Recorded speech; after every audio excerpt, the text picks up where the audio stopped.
ये दर्दवेद मृत्युम आसान मृत्यु आसन्न योगम देवं कृतम आसान प्रयोग यस्यम प्रयोग जातान भूय यस्यम न मुक्तो भवतो आत्मा।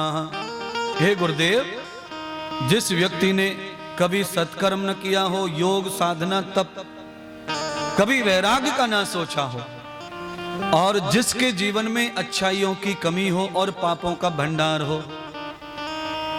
और उसे मृत्यु ने घेर लिया हो, तो कोई ऐसा उपाय है कि क्षणिक कर्म करने से वो संपूर्ण पापों से मुक्त हो सकते, आपके चरणों का दास बन सके? प्रश्न बहुत उत्तम है, भागवत का सबसे महंगा प्रश्न है ये राजा परीक्षित का। आसान मृत्यु तद वेग मुक्ति, ऐसा कौन सा कर्म है जिसके करने से अचानक मृत्यु को प्राप्त हो जाए व्यक्ति और उसके संपूर्ण पाप जल के भस्म हो जाए? कैसे वो त्याग कर सकेगा? सुखदेव जी ने कहा, ये तो तुम अपने लिए ही पूछ रहे हो, तो सुनो, तुमने संसार में कभी कोई सत्कर्म दान पुण्य नहीं किया, फिर भी तुम्हें मुक्ति मिल सकती है, मोक्ष मिल सकता है। क्यों? हवन यज्ञ दान सत्कर्म करने से मुक्ति नहीं मिलती है, स्वर्ग की प्राप्ति होती है, समृद्धि की, सुख की, धन की, गाड़ी बंगले नौकर चाकर भोग की प्राप्ति होती है। कल्याण शुभ कर्म करने से, यज्ञ करने से, दान करने से कल्याण नहीं, लंबी आयु, लंबा सुख प्राप्त होता है, धन से धन बढ़ता है, शुभ कर्म से शुभ समय बढ़ता है, शुभ भोग बढ़ते हैं। हे राजन, आदमी को मुक्ति चाहिए तो वो संपूर्ण कर्मों से मुक्त हो जाए, तब ही उसे मुक्ति मिलती है। संपूर्ण कर्म क्या?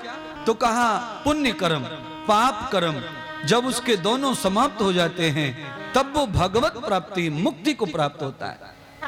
कैसे होगा? तो कहा आसन्न वेगम तन पुरुषो मेघः। जैसे आदमी क्षणिक में मृत्यु को प्राप्त हो जाता है, एक क्षण में आदमी को एक्सीडेंट हो जाता है, एक क्षण में आदमी का पैर कांच पर कांटे पर पड़ जाता है, एक बाल भर दूरी से आदमी के प्राण ट्रक से बच जाते हैं, और वो बाल भर की दूरी अगर खत्म हो जाए तो प्राण ट्रक ले लेता है।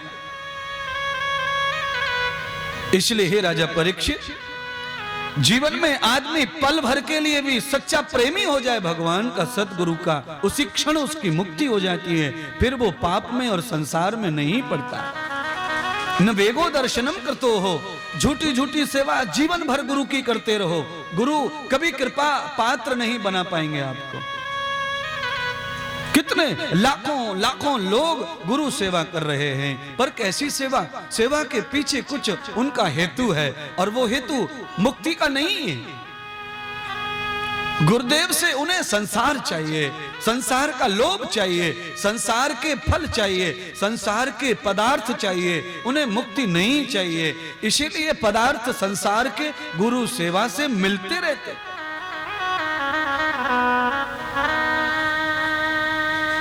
पर एक दिन ऐसा आता है कि पदार्थ रहते हैं पर भोगने वाला असमर्थ हो जाता है। ये कैसे पूछे? गन्ने तो है खेतों में, पर बूढ़े लोग कहां गन्ना चूस रहे हैं। जब भी मन होता है गन्ने का जूस लेना है तो मशीन में पिरवा के लाते हैं, जूस निकलवा के। पर गन्ने का जूस पीने से जो लाभ मिलेगा उससे 1000 गुना लाभ गन्ना चूसने से मिलता है, पर बुजुर्गों को यह लाभ नहीं मिलता। कई लोग जवान हैं, 40 साल के हैं, पर 400 के ऊपर डायबिटीज रहता है। सामने से रसगुल्ला जा रहा प्लेट में, आंखें बंद करनी पड़ रही हैं, हम दही बड़ा ढूंढ रहे हैं और रसगुल्ला नाच रहा है सामने।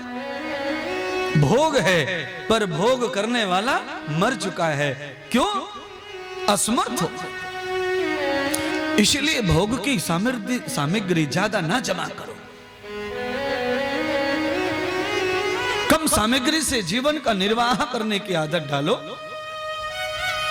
और पदार्थों से मुक्ति कैसे मिले, इस नियोजन में लगे रहो। वस्तुओं से, इस सामग्री से हमें कैसे निजात मिले, मुक्ति मिले, बस ये नियोजन हमारा चाहिए। तो वो कब होगा? जब कोई बैरागी, त्यागी, मुक्तानंद, कोई सदगुरु हमारे जीवन में आएगा, जो पदार्थ भोगी नहीं है, जिसे लालच नहीं पदार्थ का, तो वो तुम्हें शिक्षा देगा, ज्ञान देगा, सानिध्य देगा, और धीरे धीरे उसके स्वरूप का प्रभाव पड़ेगा।